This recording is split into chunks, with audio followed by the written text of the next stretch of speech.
Selain berita utama tadi, kami juga sudah menyiapkan beragam informasi menarik lainnya. Semuanya akan kami sajikan dalam 1 jam ke depan. Bersama saya, Stefani Patricia, inilah berita 1 utama di BTV. Bersatu menginspirasi.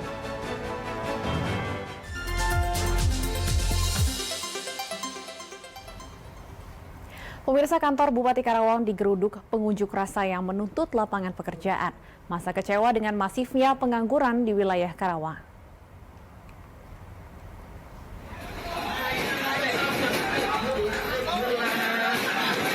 Puluhan muda-mudi Angkatan Kerja wilayah Karawang ini melampiaskan kekecewaannya di halaman depan kantor Bupati Karawang. Mereka menuntut ingin bertemu Bupati Karawang terkait masihnya pengangguran. Dalam aksi ini, demonstran yang didominasi muda-mudi ini juga didampingi orang tua mereka. Kalau Bupati Disnaker dan Wakil Rakyat pro warga Karawang, ini solusi yang paling kecil menurut pribadi saya. Karena PT-nya banyak, kecuali kalau PT-nya sedikit. Kalau 500 orang, seorang bupati bisa menitipkan ke owner, bukan lagi ke HRD. Ke yang punya perusahaan, titip warga saya satu. Cuma 500 perusahaan kok. Titip 1 orang saja, selesai ini masalah hari ini.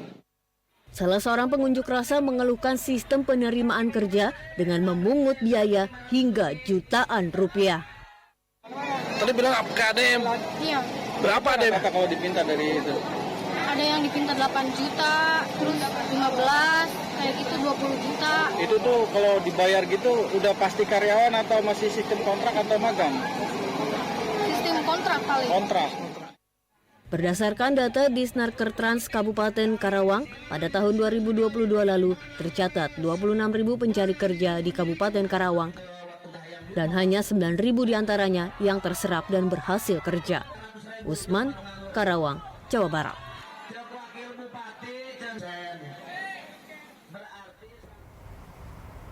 Kasus pria yang nekat menabrak pacar karena cemburu kini tengah didalami polisi. Sejumlah saksi telah diperiksa guna kepentingan penyelidikan.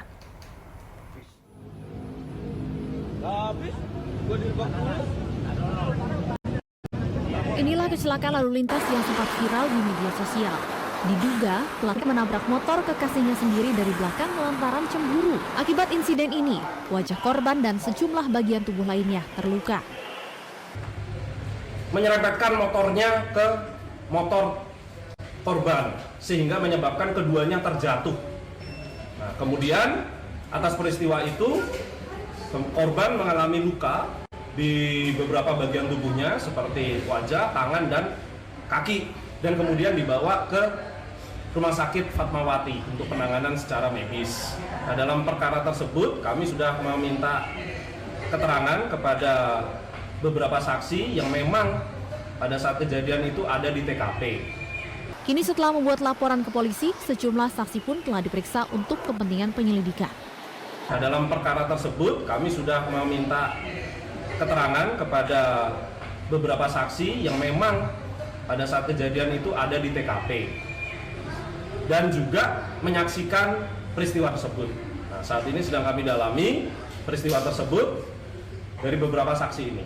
Peristiwa bermula saat korban berkumpul bersama teman-temannya di sebuah kafe di kawasan Kemang. Pelaku kemudian menyusul dan melihat pria lain melambaikan tangan kepada sang kekasih. Cekcok antara korban dan pelaku pun berujung dengan kecelakaan di kawasan Prapanca. Roy, Jakarta. Kasus dugaan penipuan pre-order iPhone yang dilakukan oleh pelaku kembar Rihanna dan Rihani memasuki babak baru. Pusat Pelaporan dan Analisis Transaksi Keuangan (PPATK) telah memblokir 21 rekening Rihanna alias dan Rihani. Dugaan penipuan ini diunggah akun Twitter Mazini GSP. Total kerugian yang dialami para korban dikatakan mencapai 35 miliar rupiah. Penipuan diduga dilakukan dengan modus pre-order ponsel iPhone. Rihani diduga menggunakan skema Ponzi berkedok investasi bodong dalam aksi penipuannya, di mana mereka mengiming-imingi investasi dengan keuntungan yang besar dan tanpa resiko termasuk dalam proses pre-order iPhone. Sebelumnya si kembar Rihanna dan Rihani sudah 2 kali mangkir dari panggilan polisi. Wakasat Reskrim Polres Metro Jakarta Selatan Kompol Henry Kusyosi mengatakan Rihanna dan Rihani saat ini masih dalam upaya pencarian kepolisian. Perkara tersebut dalam proses penyidikan. Ya, saat ini sudah beberapa saksi kami mintai keterangan dan juga kami juga sudah memanggil kepada terlapor, namun yang bersangkutan tidak hadir dalam panggilan sebagai terlapor. Salah seorang korban bernama Vicky Fahreza juga mengaku rugi hingga 5,8 miliar. Dia menjadi reseller dengan membeli iPhone kepada si kembar dengan cara pre-order. Pada awalnya transaksi berjalan lancar, tapi menginjak bulan November 2021 prosesnya mulai mandek. Pihak Polres Metro Jakarta Selatan akan segera melakukan penjemputan paksa terhadap keduanya. Kasus penipuan ini kini naik ke tingkat penyidikan. Tim Liputan, BTV. Dan pemirsa, untuk mengulas lebih dalam mengenai temuan PPATK terkait kasus penipuan pre-order iPhone, sudah bergabung Kepala Humas PPATK Natsir Kongah. Selamat sore Pak Natsir. Selamat sore Mbak, apa kabar? Baik, apa kabar Pak Natsir? Alhamdulillah sehat. Alhamdulillah. Baik, Pak Natsir, 21 rekening yang diblokir. Total ada berapa nilai transaksi di ke-21 rekening ini? Ya, itu masih terus kita tindak lanjuti ya. Angkanya cukup fantastis ya.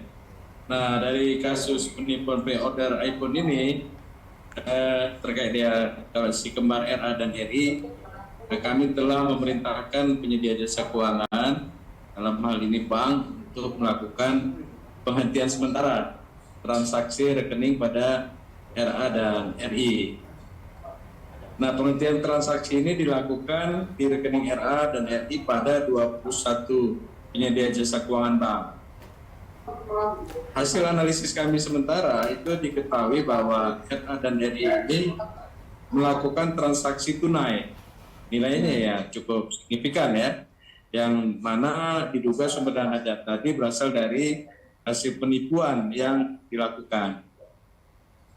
Modus transaksi tunai tersebut diindikasikan untuk memutus mata rantai dari transaksi dan untuk mempersulit dari pelacakan yang ada. Baik, Pak Natsir, disebutkan jumlah kerugian para korban ini mencapai 35 miliar rupiah. Apakah angka ini yang terlihat dari 21 rekening yang diblokir oleh PPATK?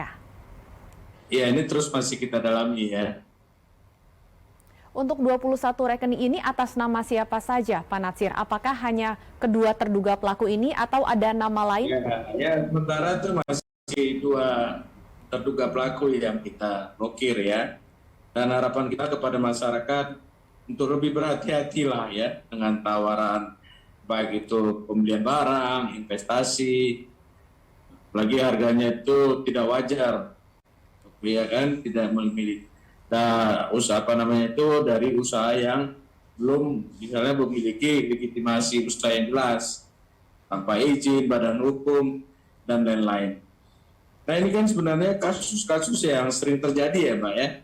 Kalau kita lihat sebelumnya ada kasus Crazy Rich yang dari Medan, Crazy Rich yang dari Bandung, Surabaya ya. Skema ataupun pola transaksi modus operandi yang dia lakukan itu menggunakan semacam skema Ponzi seperti itu. Pak Natsir, banyaknya rekening yang digunakan RA dan RI, ini ada indikasi pencucian uang atau lebih pada upaya pengaburan transaksi saja? Iya, jadi tindak pidana asalnya kan terindikasi melakukan penipuan ya, dengan melakukan penjualan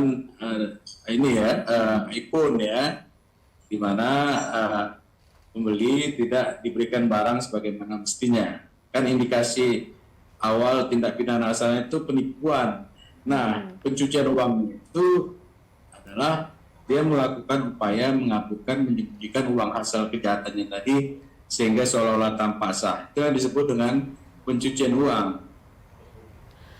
Pak Natsir, saat ini kan kedua terduga pelaku belum diketahui keberadaannya. Apakah PPATK bisa membantu keberadaan kedua terduga pelaku ini dari riwayat transaksi terakhir di rekening mereka misalnya?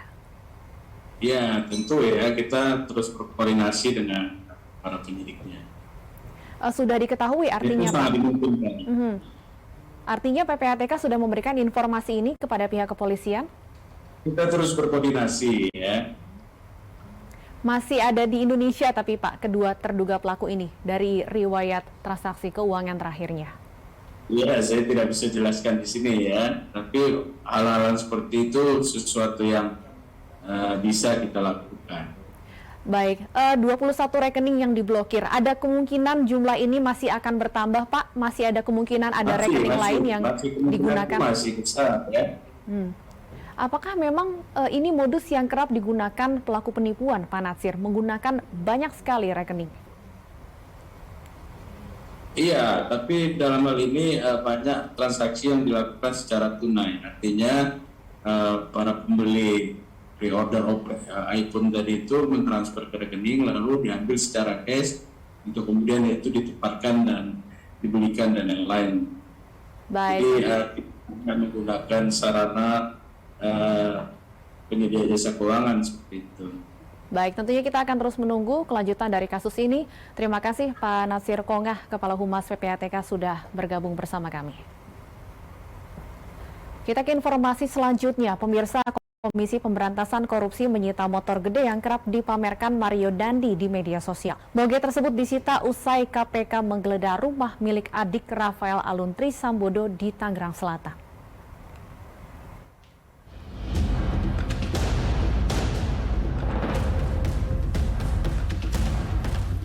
Komisi Pemberantasan Korupsi menggeledah 2 rumah terkait kasus gratifikasi dan tindak pidana pencucian uang yang menjerat mantan pejabat Ditjen Pajak Rafael Aluntri Sambodo.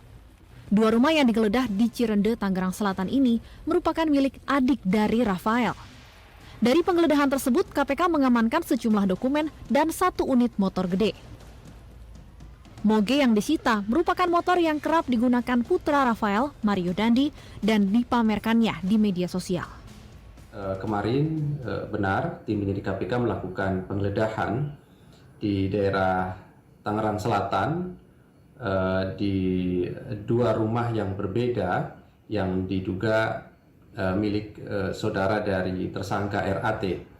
Dari penggeledahan dimaksud tim penyidik KPK menemukan dokumen dan juga 1 unit motor gede merek HD. Dan dari temuan penggeledahan ini tentu kami segera lakukan penyitaan sebagai barang bukti dalam perkara dimaksud.